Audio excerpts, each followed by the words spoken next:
Mesdames, Mesdemoiselles et Messieurs, je vous suis très reconnaissant pour cette tranche que vous me donnez, la permission de venir dans vos maisons et dans vos milieux pour essayer un peu de passer le message d'aujourd'hui. Aujourd'hui, j'ai voulu vraiment seulement insister sur l'application de la Convention internationale sur la protection des droits des travailleurs migrants, mondialement parlant. Parce qu'à voir tout ce qui se passe dans le monde, un peu partout dans le monde, dans certains pays développés et en voie de développement, les migrants, semble-t-il, ne sont pas le bienvenu. Alors voilà pourquoi je souhaite en tout cas que les États puissent mettre en œuvre la Convention internationale sur le droit, sur la protection des droits des travailleurs migrants. Des millions de personnes dans le monde sont victimes d'atteintes de droits humains en raison de la médiocrité des pratiques des entreprises et des réglementations laxistes des gouvernements. C'est le cas des conditions de beaucoup d'entreprises anglaises et britanniques qui ne respectent pas ou plus les normes mondiales concernant même la Convention internationale sur la protection des droits des travailleurs migrants, qui deviennent de nos jours victimes d'exclusion délibérée du système d'aide sociale et du chômage en Angleterre. Car après avoir travaillé quelques 6 mois ou une année, j'ai fait des sondages. Il y a aussi des compatriotes qui travaillent là-bas. Ils m'ont demandé de pouvoir en parler. J'ai fait des sondages. Donc, car après avoir travaillé quelques 6 mois ou une année, vous ne pouvez même pas bénéficier de droits de chômage, de logement ou de soins médicaux par la simple raison que vous êtes ressortissant européen. On veut bien, vous prônez pour le Brexit, mais c'est très bien, vous sortez de l'Europe. Mais vous aurez toujours besoin de la main d'œuvre. Et l'économie britannique, si elle est forte aujourd'hui, c'est grâce à la contribution aussi des migrants européens qui ont investi là-bas, qui travaillent là-bas, qui investissent là-bas en quelque sorte. Voilà pourquoi il me semble plus adroit de rappeler que le respect strict des droits dévolus aux travailleurs migrants ainsi que leurs membres de famille revêt une importance cruciale. En effet, la libre circulation des travailleurs est un principe fondamental établi par l'article 45 du traité sur le fonctionnement de l'Union européenne et développé par le droit dérivé et la jurisprudence de la Cour de justice européenne. Les citoyens européens ont droit de chercher un emploi dans un autre pays de l'Union européenne, d'y travailler sans avoir besoin d'un permis de travail, d'y vivre dans ce but, d'y rester même après avoir occupé cet emploi, de bénéficier du même traitement que les citoyens de ce pays en ce qui concerne l'accès à l'emploi, les conditions de travail et tout autre avantage social ou fiscal. Les citoyens européens peuvent également faire transférer certains types d'assurance maladie et des régimes de sécurité sociale dans le pays dans lequel ils s'établissent pour trouver du travail. La libre circulation des travailleurs s'applique également d'une manière générale aux pays de l'espace économique européen, à savoir l'Islande, le Liechtenstein et la Norvège. Les personnes exerçant certaines professions peuvent également obtenir la reconnaissance de leur qualification professionnelle à l'étranger. La libre circulation des travailleurs est assurée à l'intérieur de la communauté. Elle implique l'abolition de toute discrimination fondée sur la nationalité entre les travailleurs des membres et en ce qui concerne l'emploi, la rémunération et les autres conditions de travail. Elle comporte le droit sous réserve des limitations justifiées par des raisons d'ordre public, de sécurité publique et de santé publique. De répondre à des emplois effectivement offerts, il y a de se déplacer à cet effet librement sur le territoire des États membres, de séjourner dans un des États membres afin d'y exercer un emploi conformément aux dispositions législatives, réglementaires et administratives régissant l'emploi des travailleurs nationaux. De demeurer dans des conditions qui feront l'objet des règlements d'application établis par la Commission sur le territoire d'un État membre après avoir occupé un emploi. Donc, ce qui est un peu plus important ici, c'est ce qui m'a interpellé, c'est ce que nous avons vécu, ce que j'ai suivi dans un documentaire, les travailleurs migrants je ne veux pas citer le nom du pays ici, mais ce travailleur-là, quand il vient travailler, même pour, je vais le citer quand même, c'est le Qatar qui va organiser la Coupe du Monde bientôt. Mais ce que je déplore, c'est que les travailleurs qui viennent là-bas, notamment pour la construction, ceux qui sont qualifiés dans le domaine des constructions, dès qu'ils arrivent là-bas, qu'est-ce qui se passe? On les confisque les passeports. Donc, s'ils veulent changer d'emploi, ce n'est pas possible. Même regagner leur pays d'origine, c'est impossible.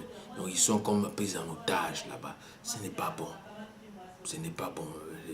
En tout cas, l'Organisation internationale du travail doit sanctionner ces États-là.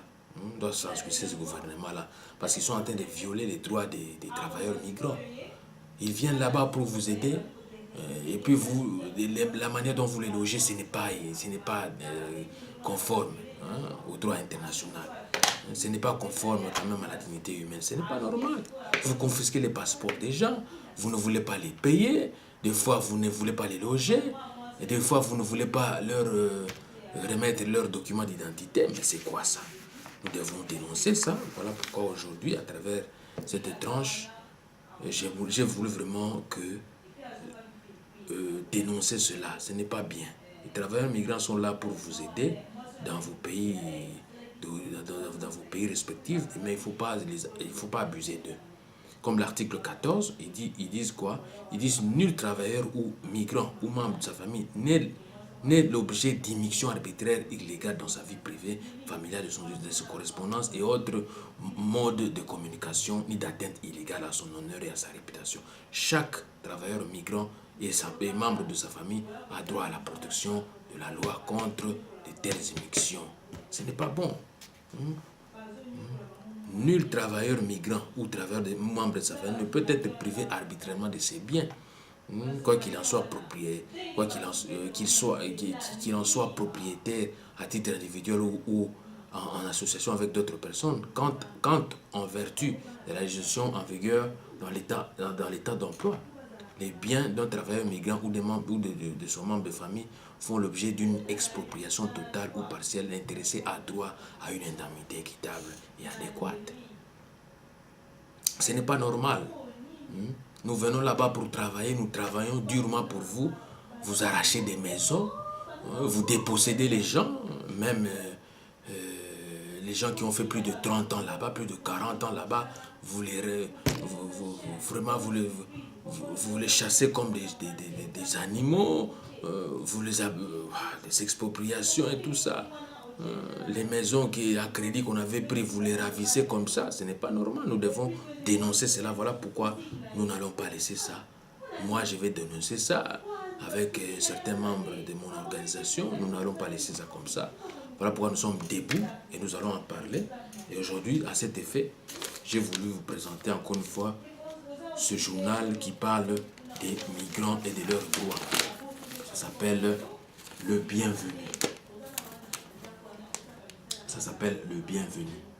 Donc c'est un journal qui parle de la condition inhumaine et dégradante des migrants dans certains pays d'Europe, dans certains pays en voie de développement et des pays développés. Ça parle de leurs conditions, ça parle de la manière dont on les traite un peu partout dans le monde. Et c'est ce qui n'est pas bon. C'est ce qui n'est pas bon. Voilà pourquoi moi je martèle ici. En tout cas, le droit de vivre en famille est un droit fondamental pour tout le monde. Ce droit est consacré par l'article 8 de la Convention européenne de sauvegarde des droits de l'homme et des libertés fondamentales pour tous, belges comme étrangers. Que vous soyez belge ou étranger, vous devez savoir que vous avez vos droits.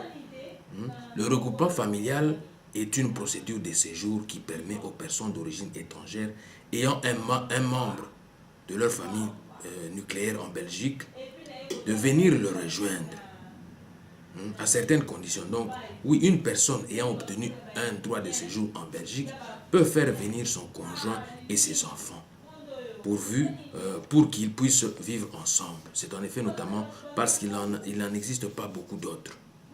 Donc, la principale voie d'entrée légale sur le territoire belge environ 50% des titres de séjour accordés le sont pour des raisons familiales. C'est pour des raisons familiales qu'on accorde ce droit-là de séjour. Ce n'est pas pour d'autres raisons. Voilà pourquoi on doit respecter quand même l'article 8. L'article 8 de la Convention européenne des sauvegardes des droits de l'homme et de la Déclaration universelle des droits de l'homme y insiste beaucoup. Et cela ne se fait pas en claquant les doigts comme ça. Non. Les critères pour pouvoir faire venir un membre de sa famille sont très stricts. Très, très stricts. Il faut disposer de suffisamment de ressources financières. Donc, il faut travailler. Il faut avoir un logement adéquat pour accueillir la famille et les membres. Ce n'est pas seulement comme ça, vous n'avez pas de maison, vous n'avez pas de toit, vous voulez accueillir les membres de famille, c'est impossible. Même si les conditions ont été assouplies pour les réfugiés et les bénéficiaires de protection subsidiaire, les procédures durent de longs mois et ont un coût peut-être très élevé. Redevance administrative de 160 €, de 180 € par personne, frais d'ambassade y compris, frais de législation, les documents d'état civil, tests d'ADN et tout ça. De nombreux migrants arrivent seuls et entament ensuite une démarche de regroupement familial, plutôt que de devenir directement en famille. Pourquoi? Parce que très souvent, comme le dit le journal, le parcours pour parvenir en Europe est particulièrement dangereux et coûteux. Traverser par la mer via des passeurs, longues marches dans les déserts, ce n'est que lorsqu'il a la possibilité de construire un avenir meilleur, quelque part, que le migrant va pouvoir faire venir sa famille par la voie sûre et légale du regroupement familial. Voilà pourquoi nous avons insisté. Beden Vision, moi en tant que président de Beden Vision, nous sommes en train de travailler. Nous sommes en train de travailler pour que le regroupement familial puisse être vraiment facilité, mais que les conditions, comme je viens de vous le détailler tout à l'heure, puissent être aussi respectées. Vous qui êtes ici, qui êtes venu avant votre membre de famille ou vos membres de famille, essayez de vous assurer sûr et certain que vous avez un logement qui répond aux normes d'accueil des membres de vos familles ou de votre membre de famille, les ressources financières, que vous avez du travail. Quand vous n'avez pas du travail, sachez-le que c'est vraiment difficile pour vous de pouvoir bénéficier de ces avantages-là. Voilà, bref, moi tout ce que j'avais à dire aujourd'hui, que vraiment l'exploitation des travailleurs migrants, nous en avons marre. Ça doit cesser. Ça doit cesser. Brexit, on veut bien, on est sorti, mais arrêtez d'exploiter les gens. Je vous remercie.